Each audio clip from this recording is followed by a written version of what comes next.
বন্ধুরা, এটা তো আপনারাও মানবেন যে স্কুলে পড়াশোনার পাশাপাশি আরেকটা বিষয় নিয়ে বাচ্চারা প্রচণ্ড এক্সাইটেড থাকে, সেটা হলো তাদের টিফিন। এখন যদি আমি আপনাদের জিজ্ঞাসা করি যে ছোটবেলায় আপনারা স্কুলে কী টিফিন নিয়ে যেতেন, তাহলে সেই উত্তরটা দেওয়ার সঙ্গে সঙ্গে আপনাদের সেই সব পুরনো স্বর্ণালী দিনগুলোর কথা মনে পড়ে যাবে। কিন্তু আপনারা কি জানেন, এমন একটা দেশ আছে যেখানকার স্কুলের ছাত্রদের 5 স্টার রেস্তোরাঁর মতো টিফিন দেওয়া হয়। আবার এমন একটা দেশ আছে যেখানকার ছাত্রদের টিফিনের সময় নিজেরাই সহপাঠীদের খাবার পরিবেশন করে, এই জন্য আলাদা করে কোনো ক্যান্টিন স্টাফ থাকে না। এছাড়াও ভারত এবং বাংলাদেশের ছেলেমেয়েরা টিফিনে কী খাবার খায় সেটা সম্পর্কে কি আপনি বিস্তারিত জানেন? চীনে ছাত্ররা টিফিনে কী খায় সেটা কি জানেন? বন্ধুরা, বিভিন্ন দেশের স্কুল টিফিন সম্পর্কিত এই সমস্ত মজাদার ফ্যাক্টগুলো জানার জন্য ভিডিওটা শেষ পর্যন্ত অবশ্যই দেখুন। তাহলে চলুন শুরু করা যাক। Number 1, USA. আপনারা কি জানেন আমেরিকার ছাত্রদের লাঞ্চের ট্রেতে সাধারণত কী কী থাকে? অবিশ্বাস্য মনে হলেও এটা সত্যি যে সেখানকার স্কুলে টিফিন স্টুডেন্টদের পিৎজা অথবা বার্গার, ম্যাকচিজ কিংবা নাগেটস, কর্ন কিংবা স্ম্যাশ পটেটো এবং একটা দুধের প্যাকেট দেওয়া হয়। হ্যাঁ বন্ধুরা, সেখানে দুধ কম্পালসারি দেওয়া হয়। তবে এটা কিন্তু কোনো সাধারণ দুধ নয়, এটা হলো চকলেট মিল্ক।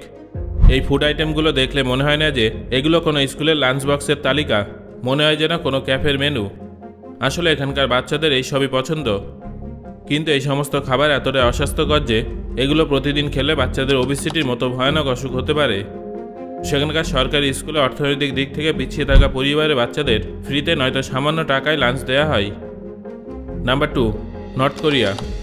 নর্থ কোরিয়ার বাচ্চাদের কেমন টিফিন দেওয়া হয় সেটা জানার আগে আমাদের এটা বুঝতে হবে যে সেখানকার শিক্ষা ব্যবস্থা সম্পূর্ণভাবে সরকারের নিয়ন্ত্রণে থাকে। স্কুলে বাচ্চাদের কি টিফিনে দেওয়া হবে সেটাও সরকারের পক্ষ থেকে নির্ধারণ করা হয়। সেখানকার ফুড সাপ্লাই সিচুয়েশন অত্যন্ত চ্যালেঞ্জিং, তাই সেখানকার লাঞ্চে অনেক বাধা নিষেধ থাকে।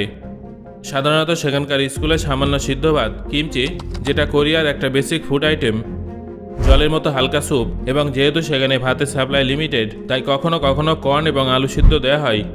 প্রোটিনের জন্য কখনো টোফু, আবার কখনো এক টুকরো ডিম দেওয়া হয়। তবে বিশেষ কোনো অনুষ্ঠান কিংবা সরকারি ইভেন্ট থাকলে একটু ভালো খাবার দেওয়া হয়, যার মধ্যে একটু বেশি পরিমাণ ভাত এবং এক টুকরো মাছ যুক্ত হয়। নর্থ কোরিয়ার ধনী পরিবারের বাচ্চাদের কাছে গোপনে এর থেকেও ভালো খাবার থাকে, যেগুলো তারা স্কুলে নিয়ে যায়, কিন্তু গরিব বাচ্চাদের কাছে স্কুলের দেওয়া লাঞ্চটাই একমাত্র অপশান। Number 3, UK. ইংল্যান্ডের স্কুলে লাঞ্চে ছাত্রদের বিভিন্ন ধরনের অর্গানাইজড মিলের অপশান দেওয়া হয়, যাতে ছাত্ররা ব্যালেন্সড এবং নিউট্রিশনযুক্ত খাবার পায়। সেই খাবারটা যাতে তাদের গ্রোথ এবং এনার্জি উভয় চাহিদা পূরণ করে সেই দিকে বিশেষভাবে নজর দেওয়া হয়। সেখানকার স্কুলের লাঞ্চকে 3টে ভাগে বিভক্ত করলে বেশিরভাগ স্কুলে স্টার্টারে ভেজিটেবল স্যুপ, টমেটো স্যুপ অথবা গ্রিন স্যালাড দেওয়া হয়। তারপর মেন কোর্সে অনেক ভ্যারাইটি থাকে, যার মধ্যে fish chop, roasted chicken, meatball, lasagna এইসব থাকে, যার মধ্যে উপস্থিত প্রোটিন এবং ভেজিটেবল বাচ্চাদের সারাদিনের জন্য এনার্জেটিক রাখে। ইংল্যান্ডে স্কুলে ডেজার্ট ভীষণ হালকা হয়, যার মধ্যে বেশিরভাগ মরশুমি ফল যেমন আপেল, কলা, লেবু এইসব কিছু দেওয়া হয়। নাম্বার 4, পাকিস্তান। পাকিস্তানের ছাত্রদের লাঞ্চ বক্স খুললে আপনারা ডাল, ভাত, রুটি, বিরিয়ানি অথবা পোলাও ইত্যাদি পাবেন। স্ন্যাক্সে সিঙ্গাড়া কিংবা পাকোড়া এবং ফলের মধ্যে পেয়ারা বা কলা দেখতে পাবেন। পাকিস্তানের স্কুলে বেশিরভাগ ছাত্ররা বাড়ি থেকে লাঞ্চ নিয়ে আসে অথবা ক্যান্টিন কিংবা রাস্তার ধারের ফুড স্টল থেকে খাবার কিনে খায়। আসলে পাকিস্তানের ন্যাশনাল স্কুল লাঞ্চ প্রোগ্রামের মতো কোনো উদ্যোগ নেওয়া হয়নি। পাকিস্তানে অল্প কিছু স্কুলে এনজিওর মাধ্যমে ছাত্রদের ফ্রিতে লাঞ্চের ব্যবস্থা করা হয়। এছাড়া সেখানকার বেশিরভাগ ছাত্ররা বাড়ি থেকেই টিফিন নিয়ে আসে। Number 5, Italy. ইতালির স্কুলের লাঞ্চ ভীষণ স্ট্রাকচার্ড এবং নিউট্রিশনের দিক থেকে ব্যালেন্স থাকে।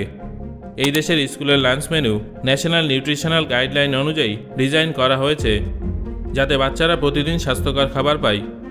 ইতালির স্কুলে লাঞ্চ হিসেবে সাধারণত ফার্স্ট কোর্স, সেকেন্ড কোর্স এবং তার সঙ্গে সাইড ডিশ ও শেষে ডেজার্টের সঙ্গে হালকা রিফ্রেশমেন্ট যেমন কোনো আইসক্রিম ইত্যাদি দেওয়া হয়। Number 6, China.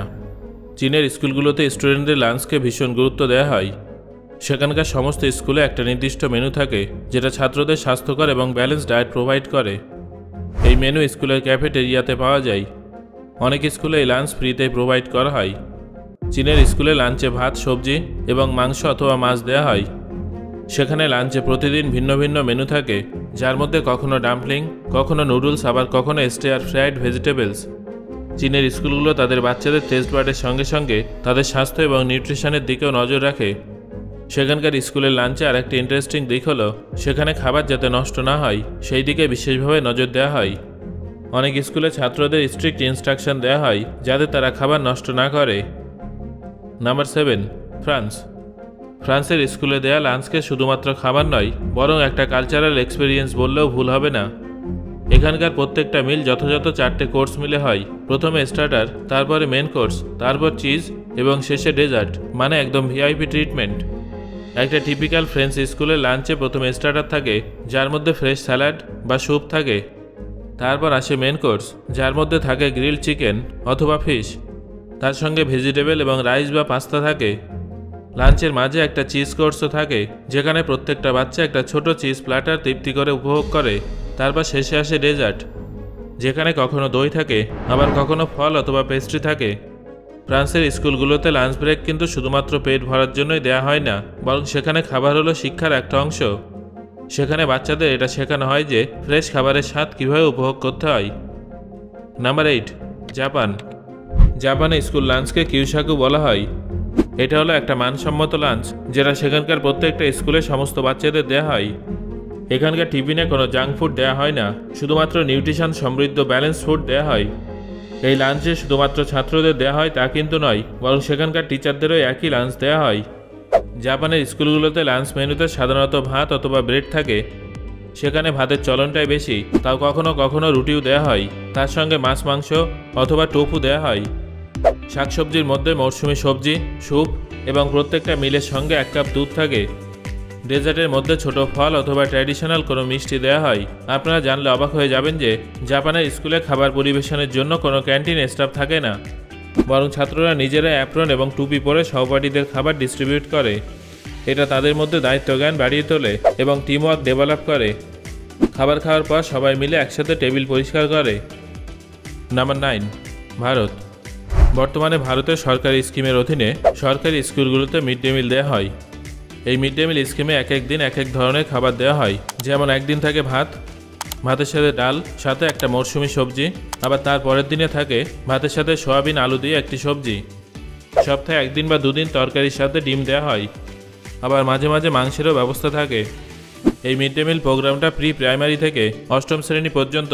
তারপর 9ম থেকে দ্বাদশ শ্রেণী পর্যন্ত ছেলেমেয়েরা বাড়ি থেকে টিফিন নিয়ে আসে অথবা স্কুলে ক্যান্টিনে খাবার খেয়ে নেয়। এছাড়া সমস্ত প্রাইভেট স্কুলগুলোতে ছেলেমেয়েরা বাড়ি থেকেই টিফিন নিয়ে যায়। নাম্বার 10, বাংলাদেশ। বাংলাদেশের প্রত্যেকটা বাচ্চা প্রতিদিন বাড়ি থেকে টিফিন প্যাক করে স্কুলে নিয়ে যায়। বাংলাদেশের টিফিনের মেনুতে সাধারণত রুটি বা পরোটা, সবজি, ডিম ভাজি অথবা ভাত এসব থাকে। বন্ধুরা, আপনারা এতক্ষণ পর্যন্ত ভিডিওটা মন দিয়ে দেখেছেন, তাই আপনাদের জন্য আছে আরও 2টো বোনাস ফ্যাক্ট। ফিনল্যান্ডের একটা স্কুলে ছাত্রদের কখনো কখনো ভেরিও হুকাইনান দেওয়া হয়, মানে ব্লাড প্যানকেক। হ্যাঁ বন্ধুরা, এর মধ্যে প্রাণীদের আসল রক্ত থাকে। একবার ভাবুন তো, আলুর পরোটা অথবা সাধারণ প্যানকেকের বদলে আপনাকে যদি টিফিনে ব্লাড প্যানকেক দেওয়া হয়, তাহলে আপনার এক্সপ্রেশনটা ঠিক কেমন হবে? গ্রিনল্যান্ডের স্কুলগুলোতে লাঞ্চে দেওয়া হয় মুকটুক, যেটা তিমি মাছের চামড়া দিয়ে তৈরি করা হয়। বন্ধুরা, আপনার স্কুল জীবনে আপনি স্কুলে কী টিফিন নিয়ে যেতেন সেটা অবশ্যই আমাকে কমেন্ট করে জানান। ধন্যবাদ।